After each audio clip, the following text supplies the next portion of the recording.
Push is Overwatch 2's newest game mode, and being the new game mode, there's a fair amount of people not playing it optimally. So how can you play this game mode optimally? What do you need to know? Well, that is a great question.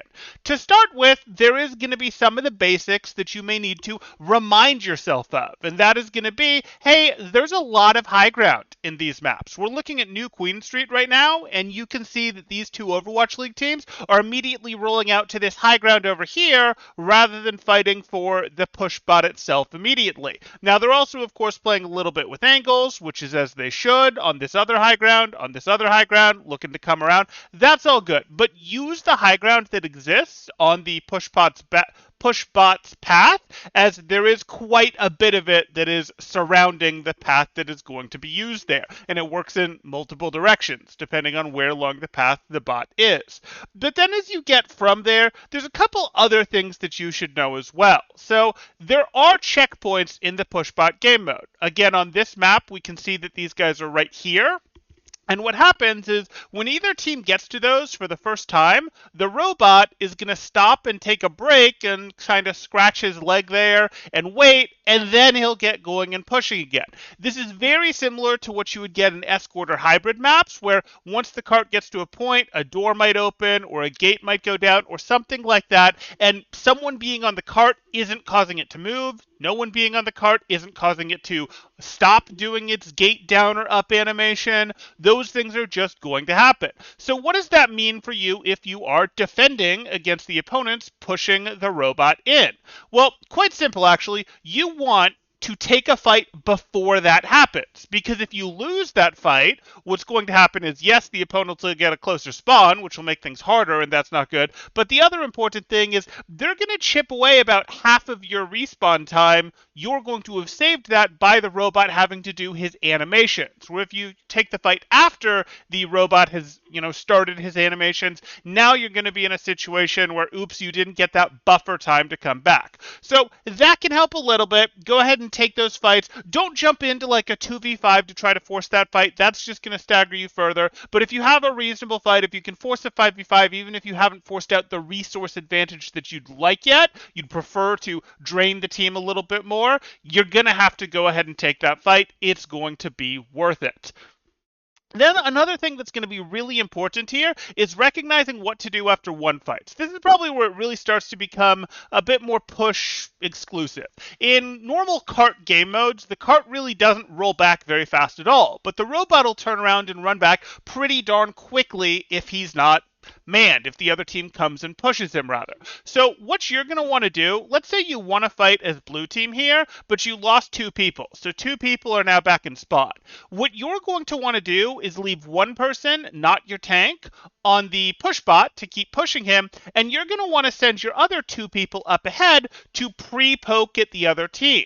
Now the other team is going to be coming back with 5 people, so you can't actually take a 2v5 or a 3v5 with them. The point of these people up there, your 2 people forward, is to go ahead and get your pre-poke pressure. This slows down the enemy team rotating in and causes it to take longer, but your people cannot be in enough of a committal position that they're going to struggle to get out. Sometimes they're going to get picked by poke damage. That's just life. Sometimes they're going to misestimate it and a Sombra is going to appear behind them. So be it. But this is what you're looking to do.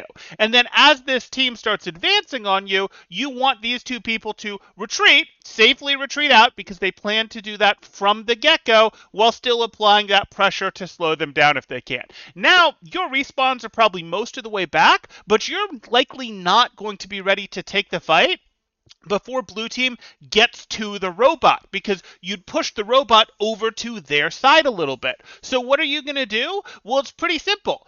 Your one person is going to join your 2 people in continuing this structured fallback, where you continue to fall back and pressure and slow the enemy team down with your poke until you meet up with your 2 respawns, and now you have your 5, and you're taking your 5v5, say, somewhere around here. This is a net positive. You've slowed down the opponents on their way in.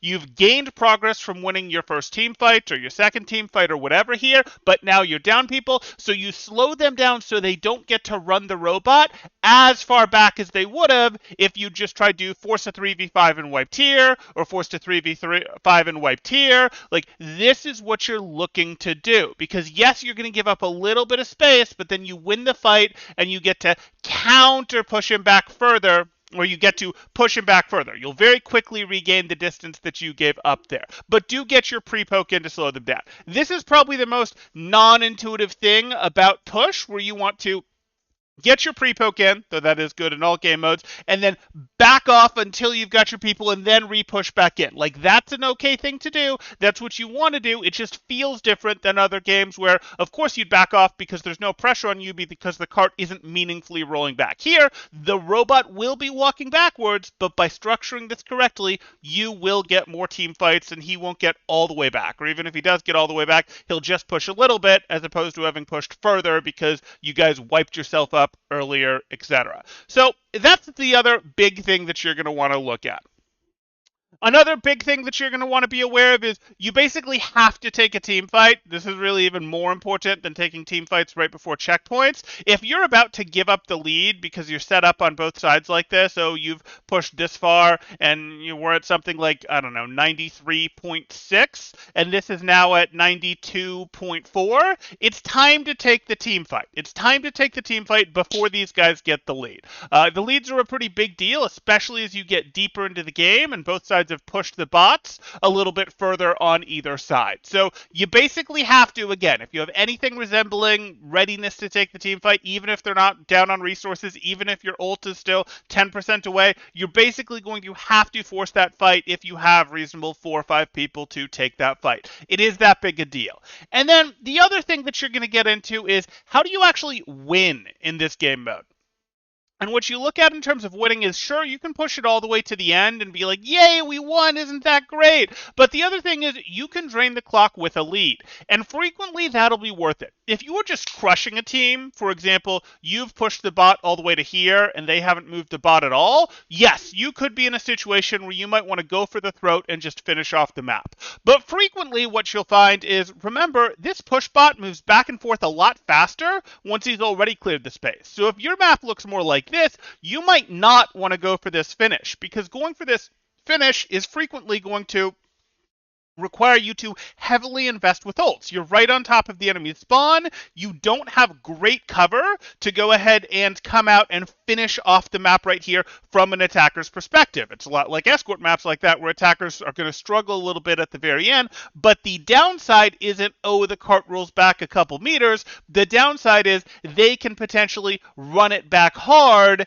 and you can be punished for this in Snowballed, especially if you invested 3 or 4 ults trying to win it here, and they put you off, manage to survive, and now they get to come back, especially now that ults aren't quite so consistently up every other fight either. So do be aware of this. Instead of going for the finish, you can do exactly what we were talking about before, where you're pushing up there, you're going, oh, hey, we lost our tank, for example, so we've got 1 in respawn, we've got 4 over here, maybe 2 and 2. We're dealing with these guys as they come in. Maybe we're sure looking for our trickles, looking for our staggers, whatever, but as these guys get 4 or 5 people here, we're not actually going for this kill. We're once again going for a, hey, we'll go for our pre-poke, we'll back up, we'll let you take some of the space back so that we can take our 5v5 over here, and even if we lose this 5v5, we'll get another 5v5 somewhere over here, maybe a little bit deeper just because of how fast he'll move with them already pushed it, and that is significantly better. So really not likely that you want to go for the throat and try to finish the map unless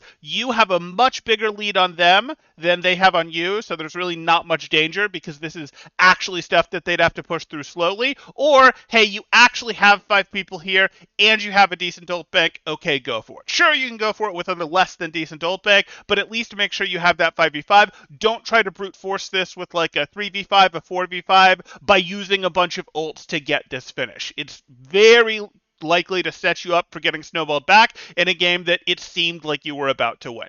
So that's really what I'd cover for this. I hope that makes sense. If you guys have any questions, go ahead and leave comments down below. If you're enjoying the content, drop a like, consider subscribing for more thought-provoking Overwatch 2 content, and I'll see you in the next one. Thanks, Temporal out.